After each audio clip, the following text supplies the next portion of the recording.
Hello and welcome back to Bookish. I have a second tag for you this week. I was tagged by Lukas to do the University Press book tag. This tag was created by Crystal over at Biblio Atlas. I'll leave a link to her channel, her original video down below, as well as a link to Lukas's channel. I have a special place in my heart for University Presses because my one and only published work, our book-length work, was published by a University Press. As a matter of fact, it was published by a really small one called the University of Akron Press, which is located in Ohio, as a part of their Ohio History and Culture series. So, you know, this was just right up my alley. I was so happy that Lukas tagged me, so of course I could mention my book again and remind you all about it. Just joke. Well, I don't know, maybe I'm not. But yeah, University Presses are really special to me, and particularly as someone who is a historian of sorts. Oftentimes the nonfiction I read comes from University Presses. And so I just kind of wanted to highlight, you're supposed to pick your top 10 University Press books. I picked 10 that I really like. Maybe it's 11. Yeah, I think I've actually picked 11 that I really like. And I put them in order, but I can't promise you these are actually the top 10. But there are 10 of them here, I think, or 11 of them anyway. So I'll talk about those. All right, so the first University Press book I want to talk about is a series of books, actually, that's published by University of Kansas Press. And it was a series of kind of short presidential biographies, which just focus on the actual presidency of various presidents. I have one on Kennedy. I have this one on Roosevelt. Geez, I just forgot the others. I have an Eisenhower. I have one of these on Lyndon Johnson. And I think they're a good example of what university presses can do.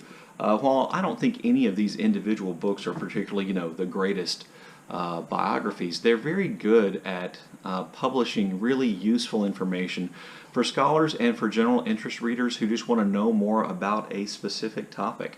And I've relied on those University of Kansas presidential biographies quite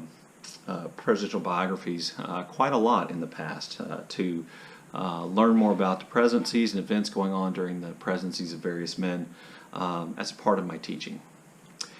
In addition to that, my next choice is this book, and this is actually the second time I featured this book on my channel, surprisingly. This is called Soissons, 1918, which is essentially a military history of a battle during World War I in which American soldiers played an important role, and it was a battle in which there were lots of mistakes made.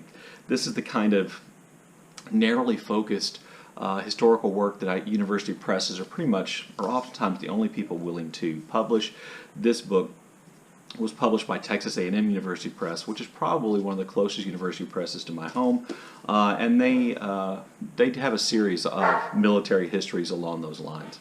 So the next book, I think this would be book number 8 on my list of favorite University Press books. 10 favorite University Press books would be this book called The Secret World of American Communism. This was published by Yale University Press. And what I like about this book is that it contains actual documents from the Soviet archives. Contains actual documents from the Soviet archives that gave great insight to historians in the 1990s about, you know, how successful the Soviet Union had been in gaining access to American government officials and popular figures, and it's just a really interesting book. And like I said, this one was published by the Yale University Press. The next book is, this would be number 7, is a biography of Hemingway by Kenneth Lynn. This one was published by the Harvard University Press, and this is my favorite Hemingway biography. As you know, I'm a Hemingway fan. I just felt Steve Donahue roll his eyes all the way from Boston to my house here in the Houston area, but this is my favorite Hemingway biography, in part because I think it treats him fairly without lapsing too often into hagiography. I think it's a pretty balanced biography of Hemingway. The next book on my list is the only work of fiction that I have on my top 10 list, and that is the novel Through the Wheat by Thomas Boyd. This is who I wrote about. This is who I spent a lot of time researching, and I have, I think, at least a copy of every edition of Through the Wheat ever published, including our first edition, which someone was nice enough to gift me.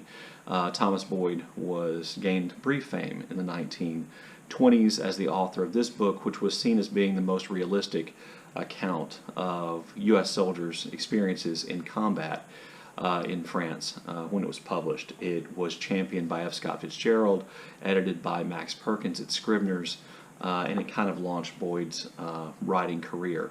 And it's been published several times. This one was published by the University of Nebraska Press.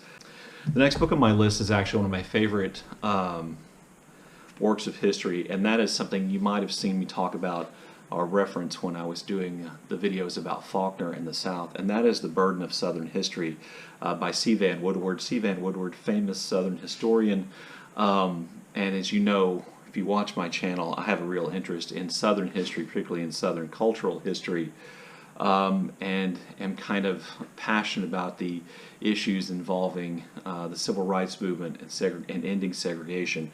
Woodward, as an older man who was active in the academic world in the South back then, is, I think, kind of a pioneer in helping to Southerners rethink the way Southern history works, and this is an important book in that regard. He does a great job, and he's very forward-thinking, but you can still feel the somewhat archaic elements in reading this, but it is still really insightful about the Southern past and how Southerners thought about themselves and the problem that creates for the South and the United States moving forward in American history. And that book was published by the Louisiana State University Press.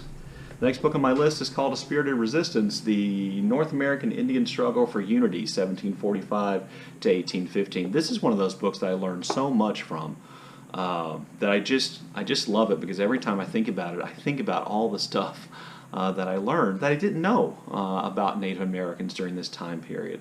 You know, I learned a whole lot about Tecumseh and efforts by Native Americans to unify, to work together, to resist encroachment of imperialist American colonists moving to their territory and killing their people. And it's just a really informative work.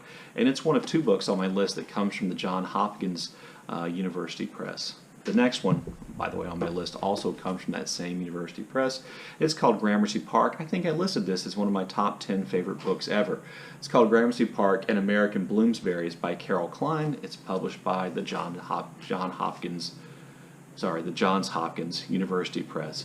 And it essentially talks about the artistic creative community built up around the Gramercy Park neighborhood in New York. In the 19th century, and it really just gives great insight into that artistic community of actors and writers and people like that. It's just a great book, and I really, really like it. My second favorite book on the list is this book called Paul Revere's Ride by David Hackett Fisher. It was published by Oxford University Press. Matter of fact, I think this and the next one were. This is kind of a biography of Revere, but it actually talks more about the colonial system for resisting the British and how intricate and involved and how much more was involved in Paul Revere's Ride and early colonial resistance to what they saw as British tyranny in the American colonies. I just really, really like this book a lot. It's one of my favorites easily. But I think my absolute favorite book published by University Press is this book called The Great War and Modern Memory. It's by Paul Fussell, and it is also published by Oxford University Press. This book essentially attempts to explain the impact of World War I on European thinking afterwards. And the thing I liked best about it is kind of a cultural history of the impact of World War I moving forward. So it deals with writers and poets and society and popular culture and how all of those things reflect the trauma created in Europe and in Western civilization by the First World War. And I just think it's a great book. I know that Paul Fussell is not always the most popular person in the academic world, but I really, really like this book. Anyway, there you go. There is my top 10 list of the favorite books I have that are published by University Press. Thank you to Lukas for tagging me, and for Crystal for making this awesome, cool tag, which gave me a chance to join Bookian. And as always, let me know what you think in the comments, and thank you for watching.